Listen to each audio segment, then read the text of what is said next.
Não é de hoje que se tem gastado muito tempo com televisão. Nos anos 80, por exemplo, o norte-americano gastava cerca de 7 horas por dia diante de uma tela. A criança norte-americana chega a assistir de 25 a 30 horas semanais, o que significa que quando alcançar os 18 anos de idade, terá acumulado 15 mil horas diante de uma TV, comparado a apenas 11 mil horas investida em sala de aula. Já nós, os brasileiros, gastamos com televisão o triplo de tempo que passamos lendo. Acumulamos 18,4 horas semanais em frente à TV, comparado a 5,2 horas lendo alguma coisa. E segundo a estimativa de vida de 71,3 anos, calcula-se que o brasileiro passará 14 anos e 6 meses da sua vida assistindo televisão, segundo o IBGE. E uma pesquisa realizada pelo IBOP, encomendada pelo Ministério da Justiça e pela Unesco, nos traz alguns dados interessantes. Por exemplo, para 30% dos pesquisados, a televisão é o principal veículo informativo e para muitos, cerca de 28%, chega a ser formativo de opinião. Agora, o fator de maior preocupação é que a maioria dos entrevistados, cerca de 57%, afirmou não se preocupar com o conteúdo da programação televisiva, ou seja, o que importa é sentar e assistir.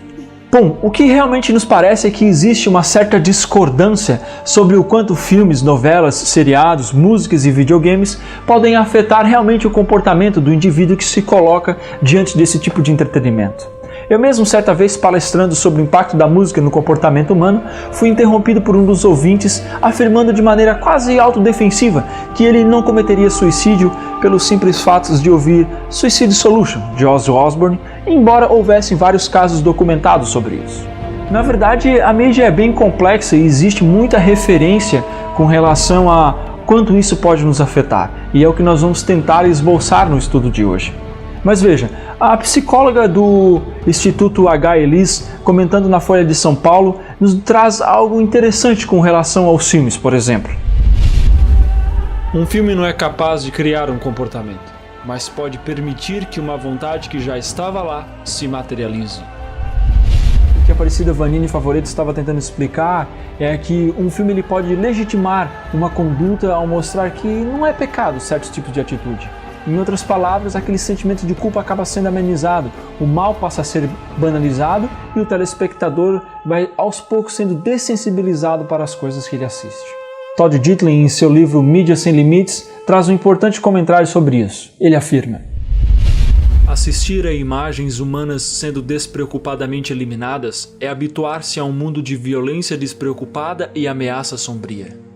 Uma forte tendência da cultura popular consiste no treinamento da insensibilidade.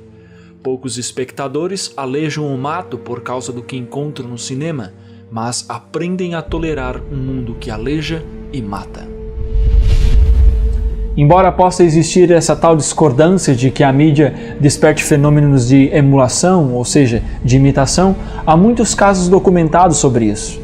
A Folha de São Paulo, por exemplo, no dia 8 de fevereiro de 2000, notificou: menino de 9 anos esfaqueia menina de 7 no Distrito Federal. Quando perguntaram ao garoto o que havia levado ele a dar 20 facadas na menina, ele respondeu que foi inspirado pelo filme Brinquedo Assassino, que havia assistido na televisão.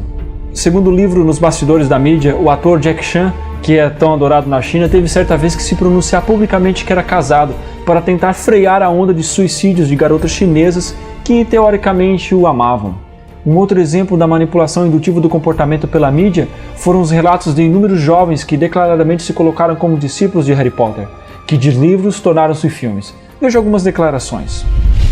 Os livros de Harry Potter são incríveis. Quando eu crescer, vou aprender necromancia e invocar os maiores demônios da Terra. Meus queridos, você tem noção do que é necromancia? Por uma criança de 11 anos está se preocupando e se planejando em praticar isso? Se você não sabe, pesquise sobre isso. Veja uma outra declaração. Os livros de Harry Potter são o máximo porque me ensinam sobre magia e como você pode usar isso para controlar as pessoas e se vingar de seus inimigos.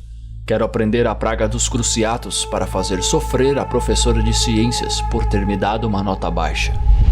Vejam só que inversão de valores, meus queridos. Primeiro, o aluno não estuda para a prova e tira uma nota baixa. A culpa não é da professora que foi justa na sua avaliação, mas do aluno que não se dedicou ao estudo da matéria. E além de haver essa inversão de valores, do aluno culpando a professora por não ter tirado uma nota boa, em vez de se responsabilizar pela incompetência ou pela irresponsabilidade de não ter estudado a matéria como deveria ser estudada, nós temos agora uma prática vingativa de bruxaria sobre os professores. É de se preocupar, ou no mínimo de se parar para pensar sobre isso, né?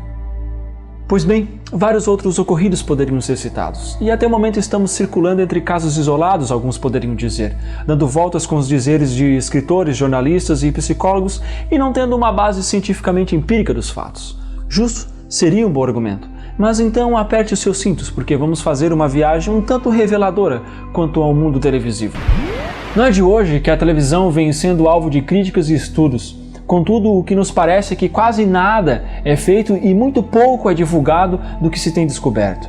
Por exemplo, no livro Meios Eletrônicos e a Educação, uma visão alternativa, o autor, que é um dos maiores críticos brasileiros quanto ao uso de televisão, destacou duas pesquisas intrigantes. A primeira, de Herbert Krugman, de 1971, por exemplo. O que o pesquisador demonstrou é que enquanto as pessoas assistem a TV, a atividade cerebral se demonstrou alterada. Por exemplo, ocorre uma superestimulação do lado direito e uma baixa atividade do hemisfério esquerdo. E isso claramente demonstra um estado de transe. Quando o cérebro entra nesse estado alterado de atividade, ocorre uma liberação de opináceos internos no corpo, como encefalinas e beta-endorfinas, que reagem com os mesmos receptores cerebrais da heroína e que quimicamente são muito semelhantes ao ópio.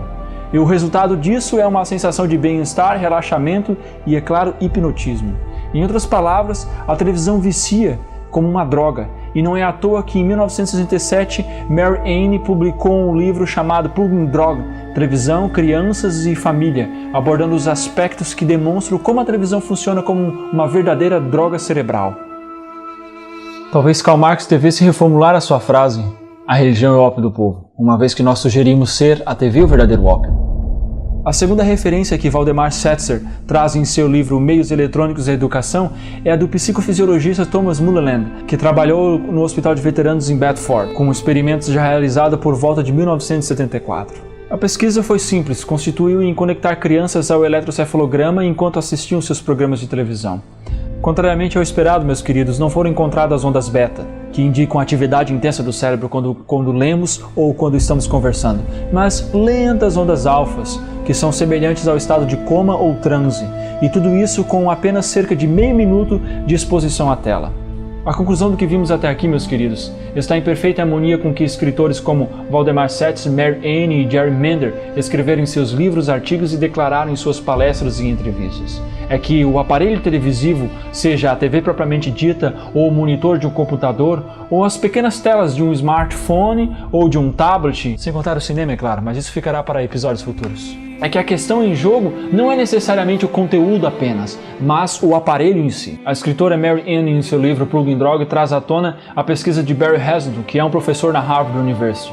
Ele ligou crianças ao eletrocefalograma sob a exposição de uma luz intermitente, semelhante à de uma TV, mas sem imagem nenhuma dessa vez. Após 15 minutos, os bebês pararam de chorar e começaram a emitir ondas cerebrais semelhantes às do sono, embora seus olhos estivessem abertos observando a luz à sua frente. A exposição às telas nos coloca em um estado hipnótico, favorecendo terminantemente a entrada de informações sem nenhum filtro racional, como escreveu o jornalista Michelson Borges. Esse conteúdo absorvido pelo telespectador não passa, em geral, por nenhuma crítica. O cinema e a televisão não são como o jornal impresso, cuja leitura podemos interromper, refazer e submeter a reflexões demoradas. A dinâmica da imagem solicita respostas imediatas de quem a ela está submetido. As reações são reflexas, rápidas e incapacitam a pessoa para o ato de investigar e examinar alguma coisa com mais profundidade. Meu querido, você percebe a loucura que são os meios televisivos e ao que nós estamos sendo expostos diariamente? Sem contar nossas crianças? Aliás, talvez seja necessário um episódio para falar apenas sobre o impacto infantil e como estamos formando uma geração de imbecis emocionais, uma geração que vai cumprir os propósitos de um futuro governo global. Mas, só para ratificar o fator viciante da televisão, um estudo publicado na Scientific American de fevereiro de 2002 destacou na capa que televisão causa dependência. Na matéria, os pesquisadores concluem que a maioria dos critérios de dependência química aplica-se às pessoas que assistem muito à televisão. Vejam só, entre os critérios usados por psicólogos e psiquiatras para descrever a dependência química estão: passar muito tempo usando a substância, usá-la com mais frequência do que se pretendia, pensar em reduzir o uso ou fazer tentativas repetidas e mal-sucedidas de reduzi-la, abrir mão de importantes atividades sociais, familiares e ocupacionais para usá-la e relatar sintomas de síndrome de abstinência. Todos esses critérios podem se aplicar a pessoas que assistem muito à TV, dizem os pesquisadores. Meus queridos, nós estamos diante de uma verdadeira arma de guerra jamais antes criada. Silenciosa, divertida, dinâmica, mas sobretudo hipnótica, que invadiu o nosso lar e roubou muito mais do que apenas nossa atenção. Uma arma que dispensa o extermínio de povos e nações, mas que executa uma verdadeira mudança de crenças, valores, cultura e religião. Mas, continuando ao relato da pesquisa, de acordo com o cientista Robert Cobley, vários estudos demonstram que o feitiço da TV reside em uma capacidade de acionar um tipo de resposta padrão instintiva, visual e auditiva a estímulos repentinos e novos. Em outras palavras, é toda aquela mudança de cena rápida, os efeitos sonoros e não necessariamente às vezes o conteúdo ou a própria cor do que está sendo exibido. Veja o que acontece, por exemplo, quando estamos assistindo algo. Os vasos sanguíneos que alimentam o cérebro dilatam-se, o coração desacelera, os vasos para os principais músculos estreitam-se. Então, o cérebro concentra sua atenção em colher mais informação, enquanto o resto do corpo se aquieta. Sabe, meus queridos, isso explica porque as pessoas que trabalham muito tempo com os computadores têm uma certa facilidade para desenvolver alguma lesão por esforço repetitivo.